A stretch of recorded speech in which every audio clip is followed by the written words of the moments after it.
nama saya Tessa Yasmin Sofia. Di sini saya sebagai perwakilan dari kelompok 10 yang akan menjadi moderator sekaligus sedikit membawakan materi. Nah, untuk kelompok 10 ini kita mendapat tugas yaitu menjelaskan tentang polihidramnion. Untuk pemateri yang pertama yaitu ada Sofia Anissa, ada juga Siti Nurul Fadilah, dan yang selanjutnya ada Syarah Afnan, dan yang keempat yaitu saya sendiri, Tessa Yasmin Sofia, dan yang terakhir yaitu Sonia Marwah. Baik, untuk mempersingkat waktu, marilah kita buka penjelasan ini dengan membaca basmalah. Bismillahirrahmanirrahim. Baik, lanjut saja kepada materi. Selamat menyaksikan. Apa sih polihidramnion itu? Polihidramnion itu adalah penumpukan air ketuban yang berlebihan selama masa kehamilan. Sedangkan hidranionnya sendiri adalah suatu keadaan di mana jumlah air ketuban jauh lebih banyak dari normalnya, yang biasanya lebih dari 2 liter. Nah, polihidramnion sendiri terbagi dua macam, yaitu polihidramnion kronis dan polihidramnion akut. Polihidramnion kronis, pertumbuhan air ketuban terjadi secara perlahan dalam beberapa minggu atau bulan, dan biasanya terjadi pada kehamilan yang lanjut. Terus ada polihidramnion akut.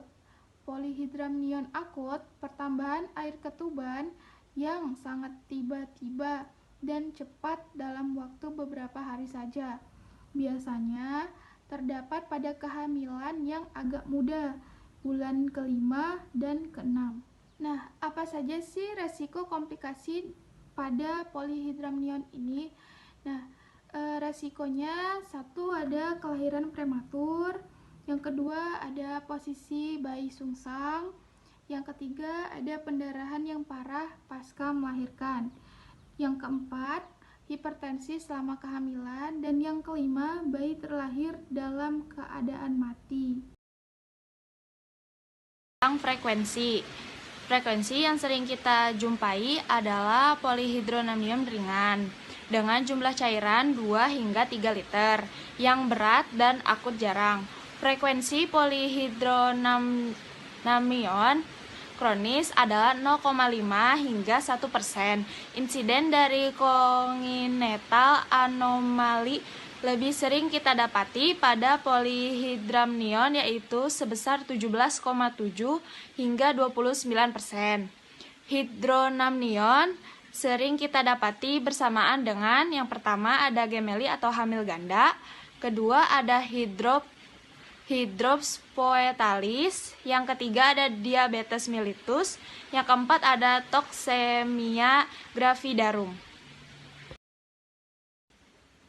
Selanjutnya ada predisposisi. Walaupun etiologinya tidak jelas, namun ada faktor-faktor yang mempengaruhi terjadinya polihidramnion, di antara lain seperti penyakit jantung, nefritis, edema umum, anomali kongenital yang terjadi pada anak seperti anencefali, spina bifida, atresia atau triskur esophagus, hidrocephalus, dan trauma blocking esophagus. Nah, dalam hal ini terjadi karena tidak ada stimulasi dari otak dan spina.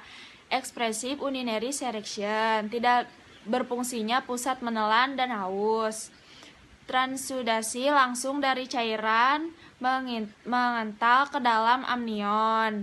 Simpul tali pusat, diabetes mellitus, gemeli, malnutrisi, penyakit kelenjar hipofisis. Pada polihidramnion biasanya plasenta lebih besar dan lebih berat dari biasanya. Karena itu transudasi menjadi lebih banyak dan timbul polihidramnion. Diagnosa. Polihidramnion harus dicurigai jika tinggi fundus jauh di atas yang diharapkan untuk usia gestasi. Di sini juga yang pertama ada anamnesis, perut lebih besar dan terasa lebih berat dari biasanya. Kemudian pada yang ringan terlihat keluhan-keluhan subjektif yang tidak banyak. Pada yang keluhan akut biasanya terjadi karena tekanan pada organ, terutama diafragma seperti sesak, nyeri ulu hati, dan sianosis. Kemudian yang kedua, ada inspeksi. Kelihatannya perut sangat buncit dan tegang, kulit perut pun berkilat, retak-retak kulit pun jelas. Kalau akut, si ibu pun terlihat sesak dan payah membawa kandungannya. Dan yang ketiga, di sini ada palpasi. Perut tegang dan nyeri tekan, serta terjadi edema pada dinding perut, pulpa, dan tungkai. Fundus utari pun lebih tinggi dari tuanya kehamilan yang sesungguhnya. Kemudian nih ada yang keempat, ada aukultasi, yaitu denyut jantung janin sukar didengar atau kalau terdengar halus sekali. Yang kelima nih ada röntgen foto abdomen. Nampak bayangan berselubung kabur karena banyaknya cairan, kadang-kadang bayangan janin tidak jelas. Nah, foto röntgen pada hidramnion berguna untuk diagnostik dan untuk menentukan etiologi seperti anomali kongenital dan yang lainnya. Kemudian yang terakhir ada pemeriksaan dalam, yaitu selaput ketuban teraba tegang dan menonjol walaupun di luar his.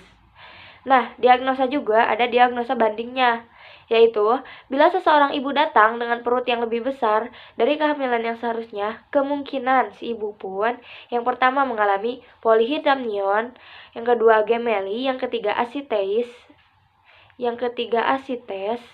yang keempat kista ovari, dan kemungkinan juga bisa kehamilan beserta tumor.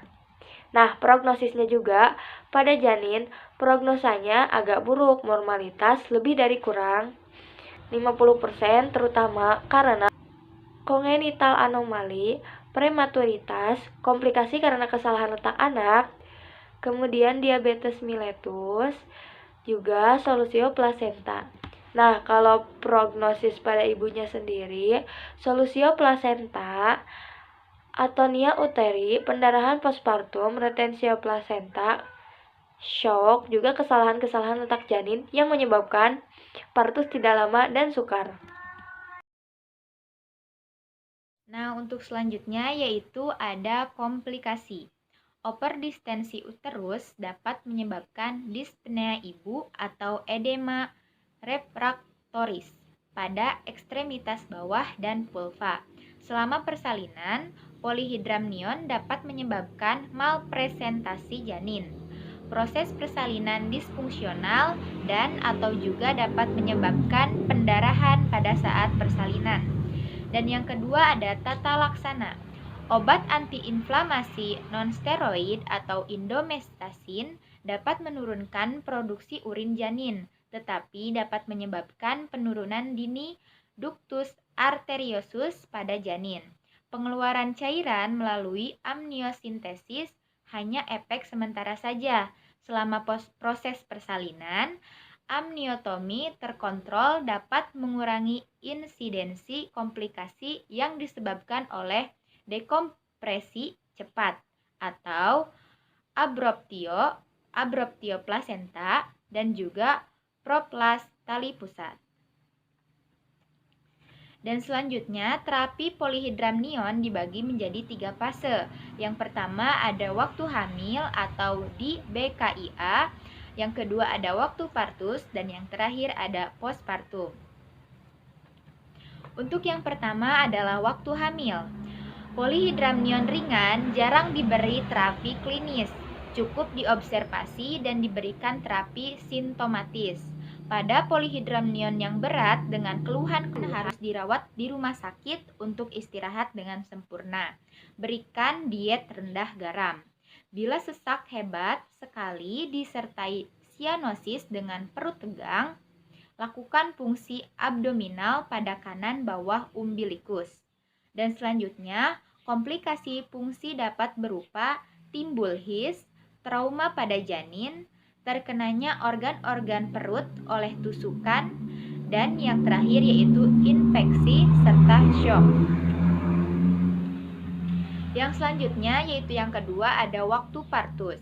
Bila keluhan hebat serta sesak dan sianosis, maka lakukan fungsi transvaginal melalui serviks bila sudah ada pembekuan. Bila sewaktu pemeriksaan dalam ketuban tiba-tiba pecah, maka untuk menghalangi air ketuban mengalir keluar dengan deras, masukkanlah tinju ke dalam vagina sebagai tampon beberapa lama supaya air ketuban keluar dengan secara atau pelan-pelan. Dan yang terakhir yaitu postpartum. Untuk berjaga-jaga, pasanglah infus untuk pertolongan pendarahan postpartum. Kalau pendarahan banyak dan keadaan ibu setelah partus lemah, maka untuk menghindari infeksi, berikan antibiotik yang cukup. Tinjauan kasus. Nah, di sini ada yang pertama data subjektif. Nah, yang A-nya itu anamnesa. Nama kliennya itu Nyonya Z, umur 25 tahun, kebangsaan Indonesia, agama Islam, pendidikan SMP, pekerjaan IRT, alamat rumah Idi Rayek. Terus juga yang kedua ada data objektif. Keadaan umum baik, keadaan emosinya stabil, kesadarannya kompas mentis, tekanan darahnya itu 120/80 mmHg, terus nadinya 82 kali per menit, suhu badannya 36,2 Celcius, terus ada respirasi atau pernapasannya 18 kali per menit, tinggi badan 157 cm, berat badannya 65 kg. Terus juga sebelum hamil 53 kg, kenaikan selama hamil 12 kg. Nah, yang B, ibu mengatakan ini kehamilan yang pertama, terus belum pernah melahirkan, belum pernah keguguran, sering sesak, nyeri pada ulu hati, nyeri pada perut jika ditekan, terus juga perut sering tegang. Nah, di sini juga ada pemeriksaan abdomen. Ada infeksi ya, terus di sini ada perut terlihat lebih besar dari usia kehamilan, terus juga perut terlihat tegang, serta terlihat jelas dan umbilikus mendatar, terus ada oedem pada dinding perut, terus palpasi, ada levodopa 1, TFU 2 jari di bawah PX, terus ada MCD sama dengan 32 cm sulit teraba. Terus leopard 2 sulit teraba, terus leopard 3 teraba, kepala seperti balok temen. Terus juga yang keempatnya itu leopard 4 konvergen.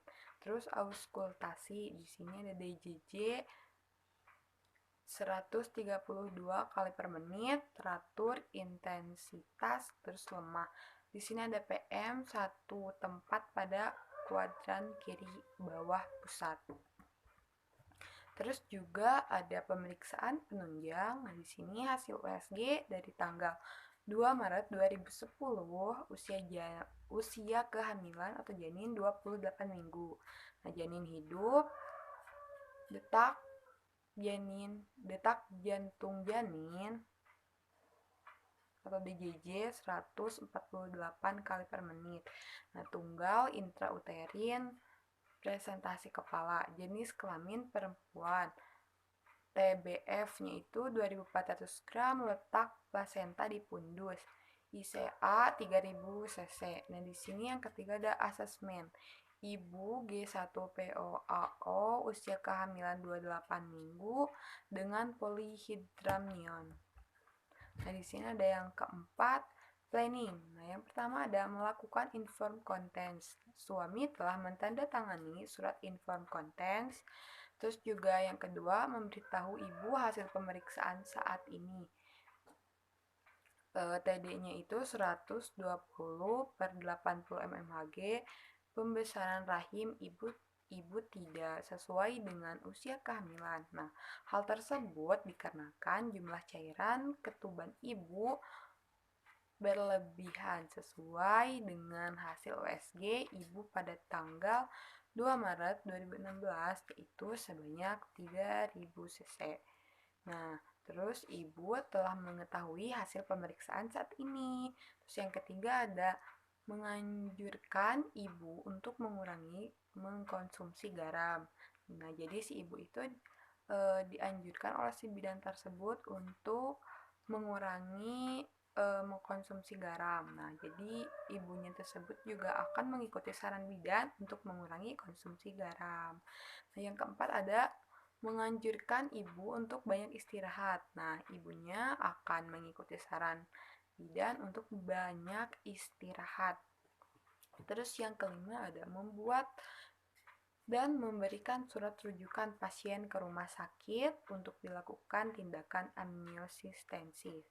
Nah, ibu telah mendapat surat rujukan ke rumah sakit untuk dilakukan tindakan amniocentesis. Nah, di sini yang keenamnya menganjurkan ibu untuk melakukan persalinan di rumah sakit.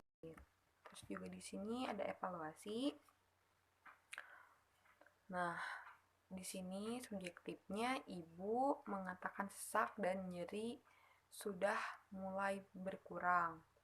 Nah, objektifnya ibu sudah tampak tenang. Keadaan umum baik, kesadarannya itu kompos mentis. TTF-nya itu jadi TD-nya 110/70 mmHg. Pulsnya 80 kali per menit, tempsnya atau suhu 36,2 Celcius. Respirasi pernapasannya itu 26 kali per menit. Nah, jadi tinggi badannya 152 cm, berat badannya 53 kg. Nah, terus di sini ada lilanya 23 cm. Nah, jadi Nyonya Z umur 25 tahun, G2POAO, hamil 28 minggu, intrauterin, janin tunggal hidup K/U, ibu lemah dengan polihidramnion. Nah, P-nya masalah kehamilan teratasi dan terapi dilanjutkan. Baik teman-teman, materi telah disampaikan oleh pemateri-pemateri yang saya sebutkan di awal. Apakah masih ada pertanyaan ataupun hal-hal yang belum jelas? Dan apabila ada pertanyaan, kita akan membuka sesi tanya jawab, tentunya akan dilaksanakan di grup WA yang sudah disediakan. Sebelumnya mohon maaf apabila dari saya dan teman-teman saya ada salah-salah kata atau salah dalam pengucapan dan pelafalan katanya. Terima kasih atas teman-teman yang sudah menonton videonya. Wassalamualaikum warahmatullahi wabarakatuh.